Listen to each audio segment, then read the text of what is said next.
Support for this episode of Trifles is brought to you by the Baker Street Journal, the leading publication of Sherlockian scholarship since 1946. Find them online at bakerstreetirregulars.com.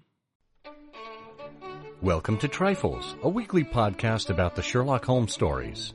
It is, of course, a trifle, but there is nothing so important as trifles. Yes, the box was cardboard, the detective was dying, and the bridge was Thor, but there are so many other details to pick apart in the stories. Pray, be precise as to details. Have you ever stopped to wonder why James Fillmore disappeared looking for his umbrella? Or just how parsley can manage to sink into the butter? You are very inquisitive, Mr. Holmes. It is my business to know what other people don't know. Scott Monty and Burt Wolder will have the answers to these questions and more in Trifles. The game's afoot. Episode 196, The Brook Street Business. Well, hello and welcome to Trifles, the Sherlock Holmes podcast where we look at the details in the Sherlock Holmes stories. I'm Scott Monty. I'm Burt Wolder. And it is our business to make Brook Street our business this time around. Of course, this is the story that involves the resident patient. And we're going to be talking with you about this in just a moment. Before that, just a reminder that if you would like to get the show notes to this episode, they are available at ihose.co/trifles196. That's all lowercase. That'll take you directly to SherlockHolmesPodcast.com, to this specific episode, where you can browse through the notes, click on links, and leave us a comment or feedback, or drop in a question if you have a question for us. We'd also welcome you to email us at trifles@ihearofsherlock.com, and to follow us on all of the social networks where we are I Hear of Sherlock. And if you haven't yet, please sign up for email updates or subscribe to us on the podcast player of your choice so you don't miss an episode. We come out every single Wednesday, like clockwork. Well, like most clocks work, that is.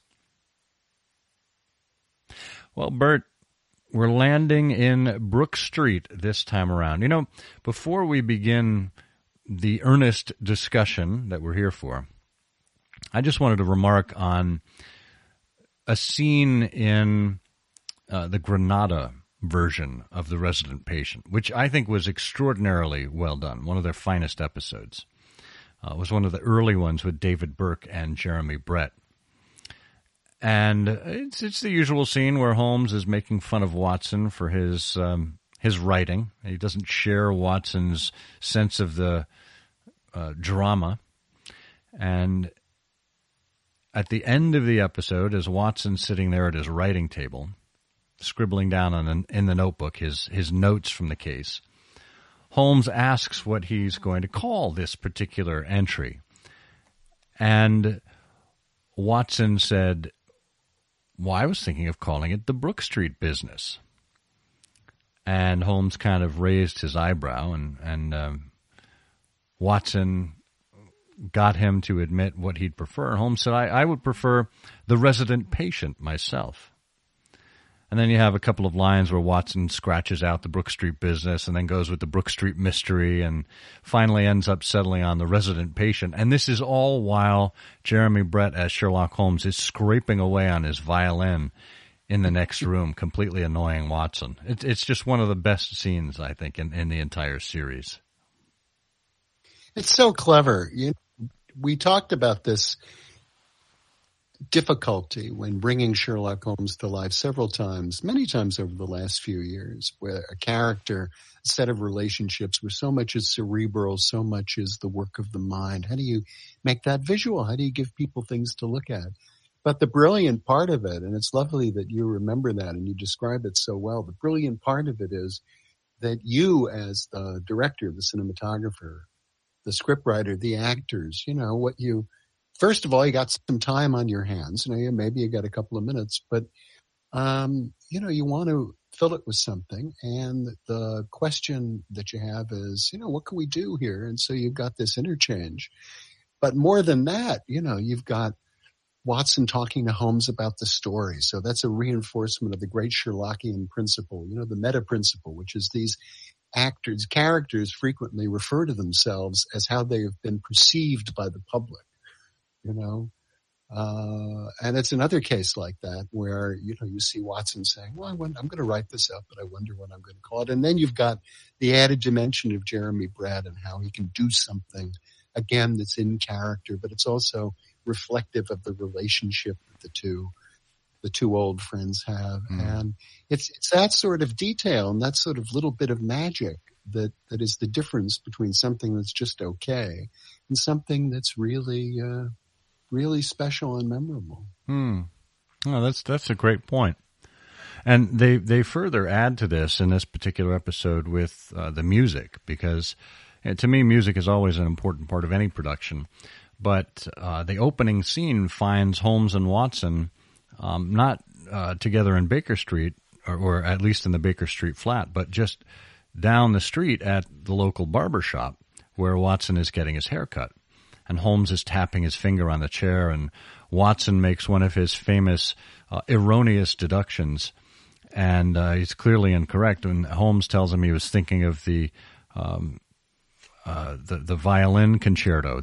He was thinking of Joachim's fingering on his cadenza and the Beethoven violin concerto. Ba ba ba ba ba ba ba ba ba. And of course, for astute listeners, that is the theme song that we use here for Trifles, and it is that particular piece of music that Holmes is trying his hand at in the closing of that show, in the scene we just described. So a very special one here for us here at Trifles.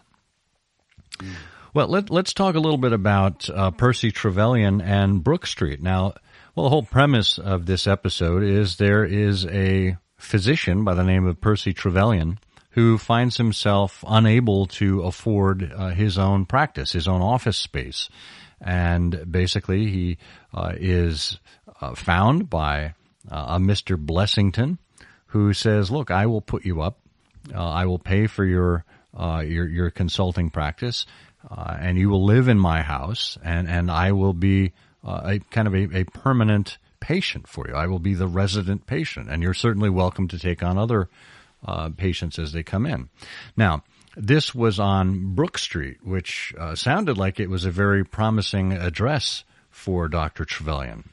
Physicians in those days knew Harley Street as one of the places where, the most prominent and successful physicians, or at least the most expensive physicians, would set up.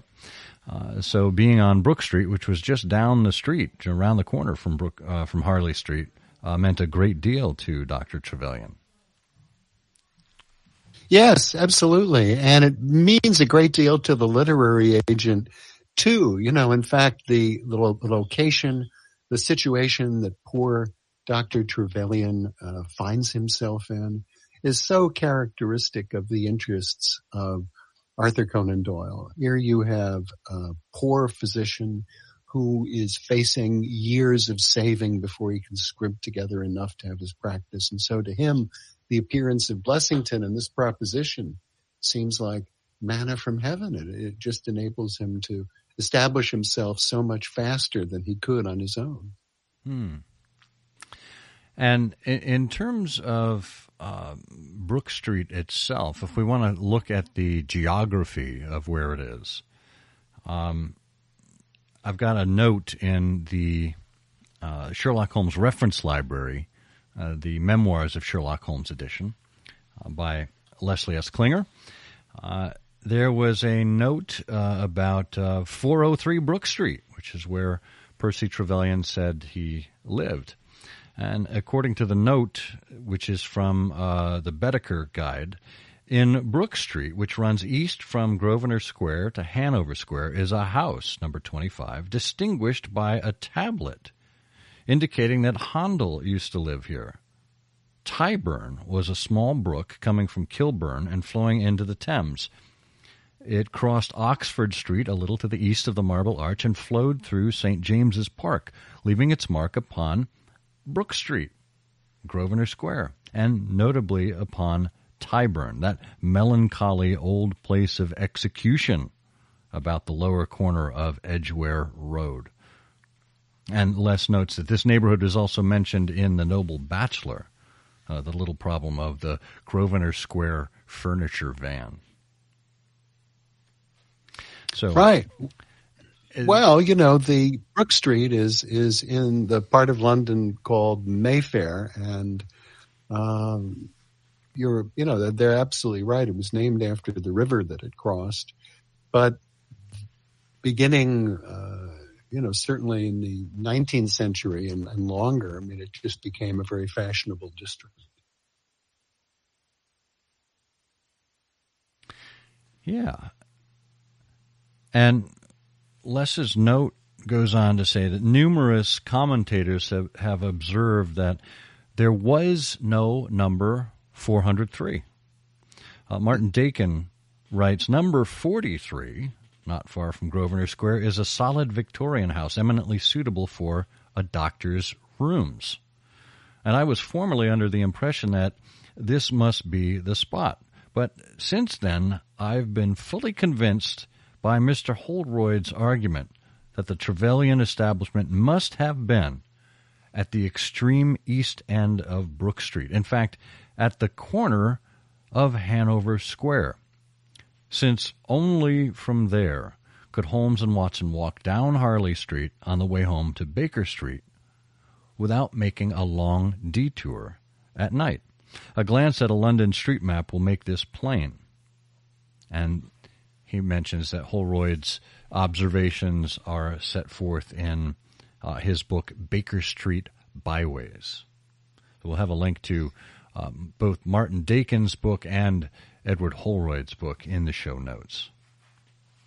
Yeah, I've got to go take a look back at Baker Street Byways. This is a great opportunity to do that. I haven't done that in a while.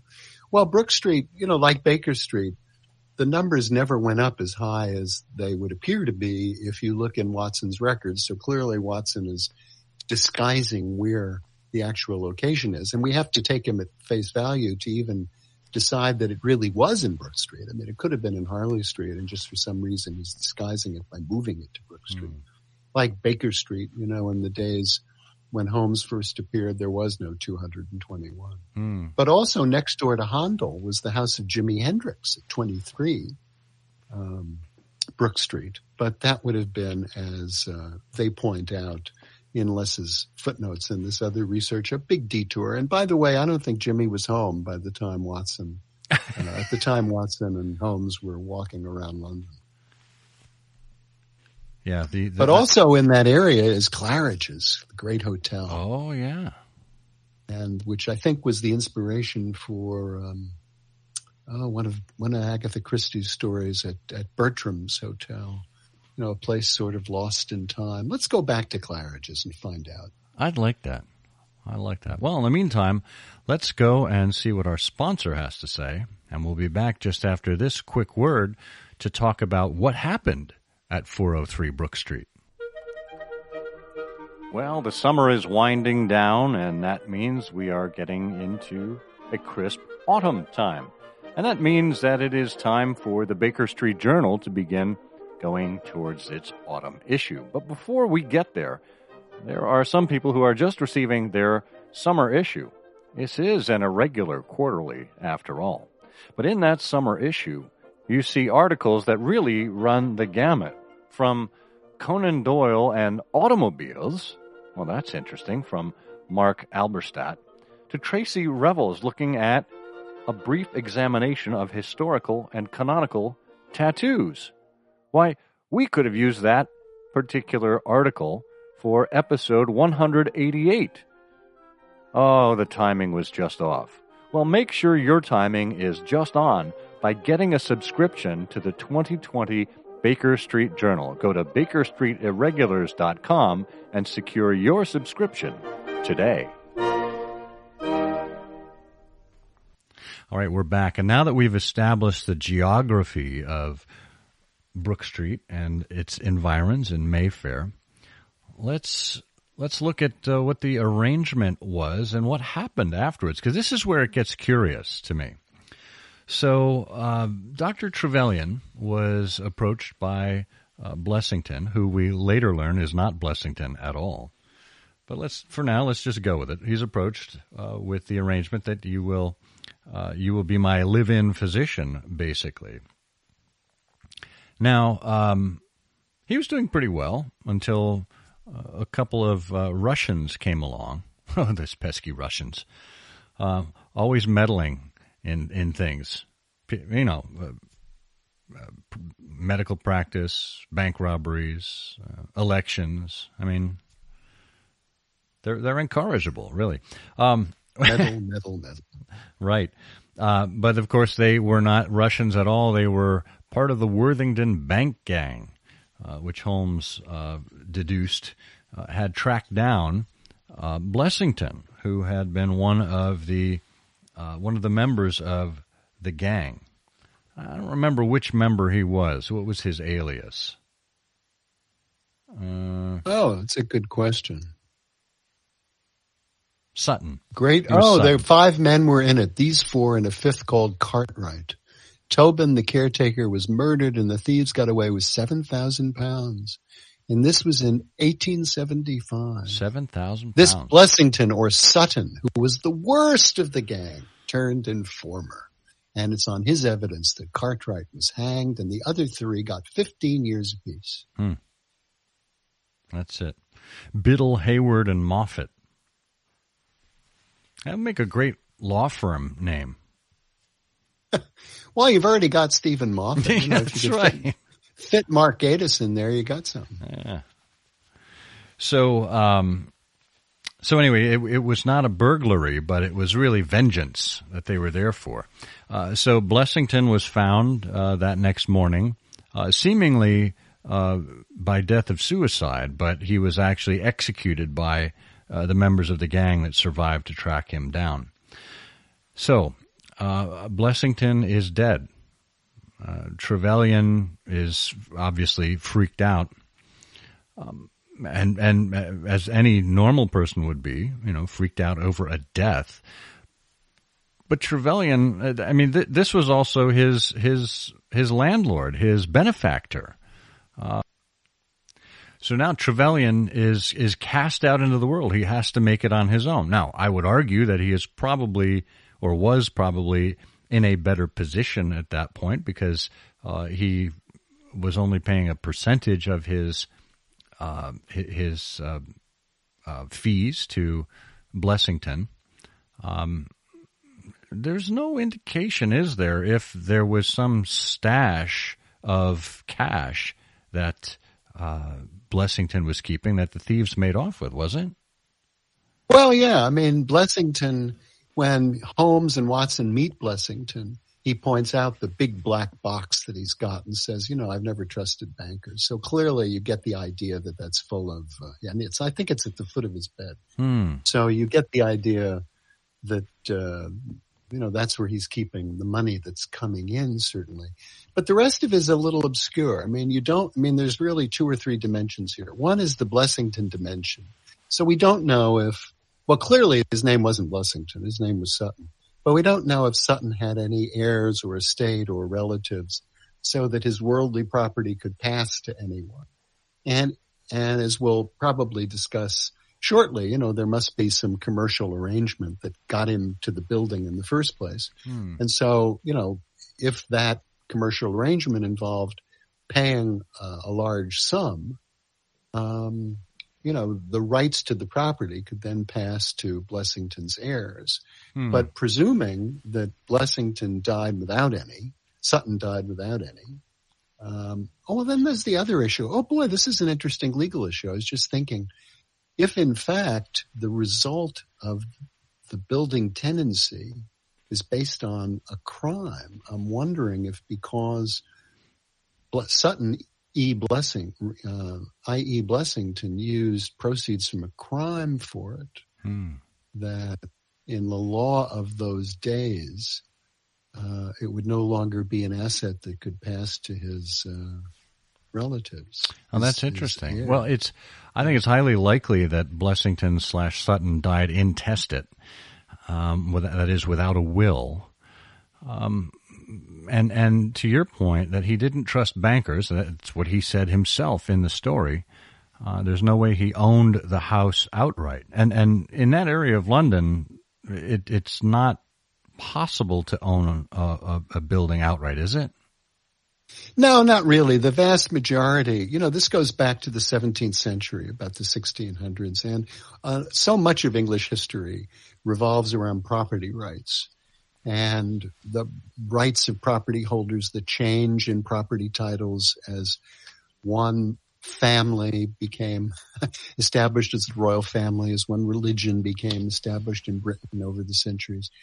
But in general, the actual ownership of the land is part of the Grosvenor estate, which revolves down to, well, it's now quite a large corporation, but it was the family of the Duke of Westminster, and I think there still is a Duke of Westminster, and I think he owns has actual ownership of those properties. But the only way you get there is to get a leasehold, and so you would sign a leasehold for some number of years. And then the question is, exactly what was the leasehold? Did Blessington or Sutton pop up and say, first of all, one thing we should point out is how clever these criminals are. On the one hand, the other three passed them off with some success, passed off themselves with some success as Russians, which we know that they were not from their names. And then the other thing is how clever of Blessington or Sutton to say, I have to hide out somewhere. And I've got a great idea. Well, I could buy a shop or something and just sort of be the resident. But, hey, how about a doctor? How would that be? So it's a very clever thing. But, there would have been a leasehold. And after the demise of Blessington, there's certainly no reason why Trevelyan, who's now making more than enough money to probably generate the cost of that, couldn't have actually stayed in the property. That's a good question. Well, we're never told what happened because as we reach the final paragraph of the story, a wonderful evocative ending. So such were the singular circumstances in connection with the resident patient and the Brook Street doctor. From that night, nothing has been seen of the three murderers by the police, and it's surmised at Scotland Yard that they were among the passengers of the ill-fated steamer Nora Creina, which was lost some years ago with all hands upon the Portuguese coast, some leagues to the north of Oporto. The proceedings against the page broke down for want of evidence, and the Brook Street mystery, as it was called, has never until now been fully dealt with in any public print. Well, we're just going to have to go back and scan the newspapers of the day and see if a leasehold was advertised in Brook Street for a physician. And if it was, we can be sure of one thing. What's that? It's just another trifle. It is, of course, a trifle, but there is nothing so important as trifles. Please join us again next week for another installment of Trifles. Show notes are available on SherlockHolmesPodcast.com. Please subscribe to us on Apple Podcasts and be sure to check out our longer show, I Hear of Sherlock Everywhere, where we interview notable Sherlockians and share news of the Sherlockian world. You've taken my breath away, Mr. Holmes. What will you entitle this particular account? I didn't know you were interested in my writing. I am always interested in your choice of titles. Well, I thought I'd call it the Brook Street Mystery.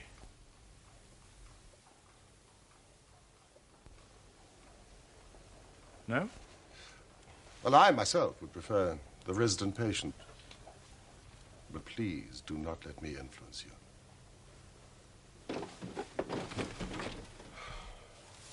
Brook Street Mystery. No doubt would suffice.